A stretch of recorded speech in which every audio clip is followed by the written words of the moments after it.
Assalamualaikum warahmatullahi wabarakatuh. Perkenalkan, nama saya Fitria Puji Ramadhani dengan tim terakhir 101 dari kelas C. Di sini saya akan menjawab kuis P1 dan P3. Pertanyaan yang pertama yaitu berikut ini peranan analisis kimia di bidang farmasi yang kurang tepat adalah yaitu mengawasi peracikan obat pada pelayanan farmasi untuk diberikan kepada pasien. Kenapa? Karena analisis kimia tidak secara langsung mengawasi peracikan obat di pelayanan farmasi.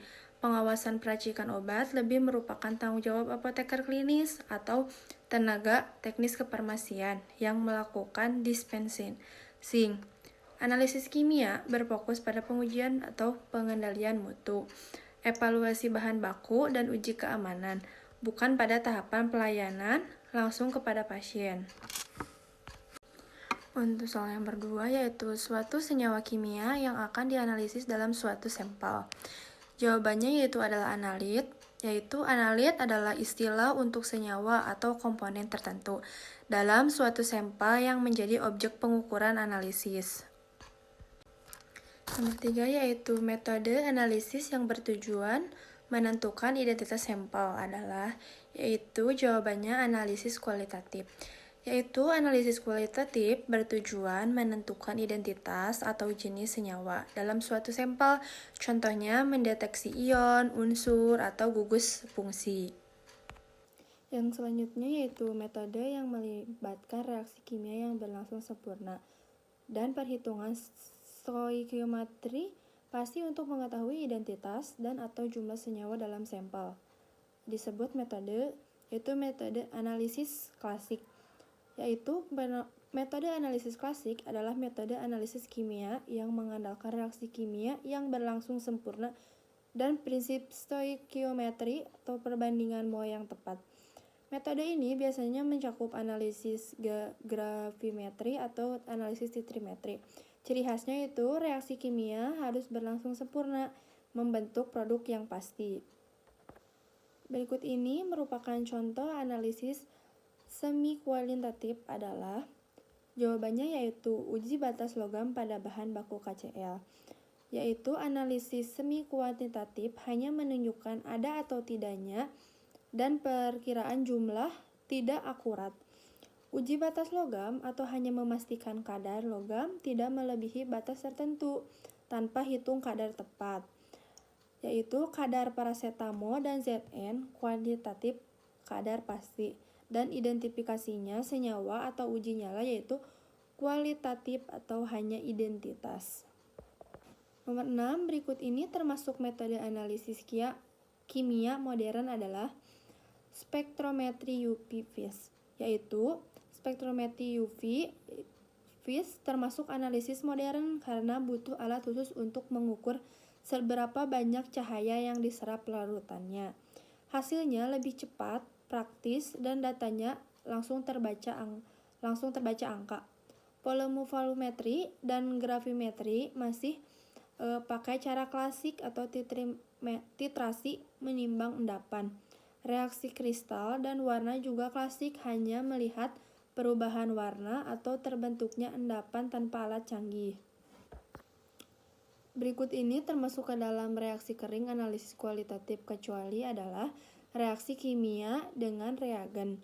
Reaksi kering itu tes yang dilakukan tanpa dilarutkan. Biasanya sampel dipanaskan langsung atau dibakar. Kalau reaksi kimia dengan reagen itu bukan reaksi kering karena sampel dilarutkan dahulu. Lalu ditetesi reagen cair untuk lihat perubahan warna atau endapan. Jadi pakai cairan bukan panas atau nyala langsung. Fungsi penggunaan HCl pekat pada uji nyala yaitu untuk membersihkan kawat nikel, krom. Yaitu fungsi utamanya juga kawat yang dipakai untuk mengambil sampel harus bersih dari sisa logam supaya warna nyala tidak tercampur. HCl pekat bisa melarutkan sisa logam yang menempel di kawat. Nomor 9, berikut ini kation yang memberikan warna hijau kekuningan pada uji nyala adalah yaitu barium. Kenapa barium? Karena kita melakukan uji nyala setiap kation logam tertentu bakal kasih warna khas di nyala api. Warna ini muncul karena elektron di atom logam menyerap energi panas, lalu memancarkan energi cahaya dengan panjang gelombang tertentu. Nomor 10 yaitu berikut ini merupakan pernyataan yang benar dari reaksi pengendapan, yaitu jawabannya pada reaksi pengendapan reagen tidak boleh berlebih kecuali dinyatakan khusus karena dapat menyebabkan larutnya sebagian endapan pada beberapa sampel. Yaitu dalam analisis kimia, reagen pengendapan umumnya diberikan secukupnya, tidak berlebih, karena kalau kelebihan bisa bikin endapan larut lagi, misalnya membentuk ion kompleks larut, kecuali ada prosedur khusus yang memang butuh reagen berlebih. Nomor 11 yaitu pemeriksaan ion logam kation dalam larutan biasanya diawali dengan mengelompokkan beberapa golongan kation dengan metode, yaitu jawabannya itu metode H2S, yaitu H2S dipakai untuk memisahkan kation jadi beberapa golongan. Caranya, H2S bereaksi dengan ion logam, membentuk endapan sulfida kation beberapa membentuk endapan pada kondisi asam atau basa, jadi biasanya dikelompokkan. Nomor 12 yaitu berikut ini tahapan analisis senyawa anorganik untuk blank identification yang benar adalah jawabannya yaitu yang pertama pemeriksaan pendahuluan, yang kedua pemeriksaan ion logam kation dalam larutan, yang ketiga pemeriksaan anion dalam larutan, dan yang keempat kesimpulan. Yaitu urutan analisis senyawa anorganik biasanya dimulai dari pemeriksaan pendahuluan, yaitu melihat ciri fisik, warna, bau, dan bentuk. Yang kedua, pemeriksaan ion dan logam atau kation, yaitu menguji kation dengan reaksi golongan. Dan yang ketiga, pemeriksaan anion, mencari ion negatif dengan reaksi khusus. Dan yang keempat, kesimpulan, menarik hasil identifikasi dari data kation dan anion. 13. Berikut ini merupakan pemeriksaan pendahuluan yang sering dilakukan pada pemeriksaan anion adalah, yaitu jawabannya adalah pengujian dengan H2SO4 encer dan pekat. Yaitu dalam pemeriksaan anion H2SO4 encer atau pekat sering dipakai tahapan awal pemeriksaan atau pendahuluan.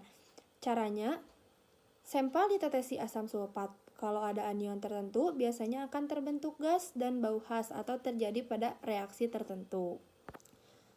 Pada reaksi analisis golongan kation, klasifikasi penggolongan kation berdasarkan sifat kation terhadap beberapa reagen di bawah ini kecuali adalah jawabannya H2SO4. Dalam analisis golongan kation, pemisahan kation dilakukan berdasarkan cara kation bereaksi dengan reaksi tertentu. Jadi H2SO4 tidak dipakai untuk menggolongkan kation, tapi lebih sering dipakai untuk pemeriksaan anion. Misalnya karbonat, sulfit. Jadi dia bukan reagen utama untuk klasifikasi golongan kation.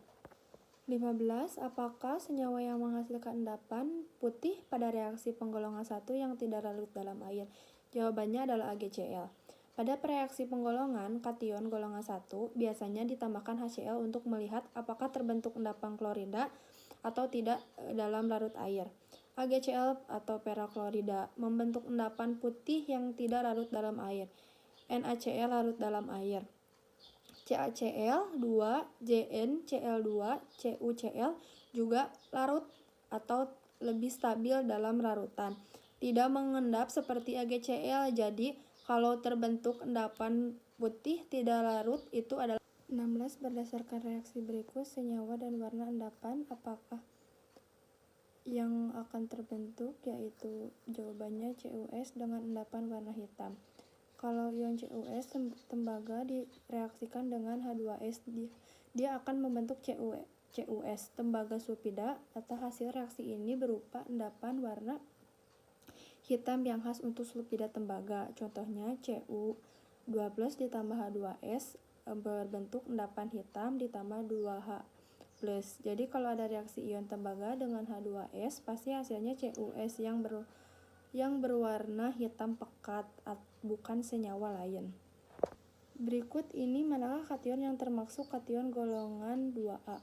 Jawabannya Bi atau bismut.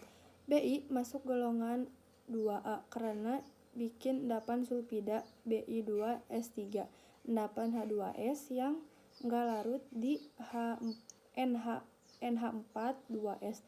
AsBnSn golongan 2B larut di NH4 2S. Ag atau golongan 1. Reagen apakah yang digunakan pada penentuan kation golongan 3 sehingga membentuk endapan sulfida?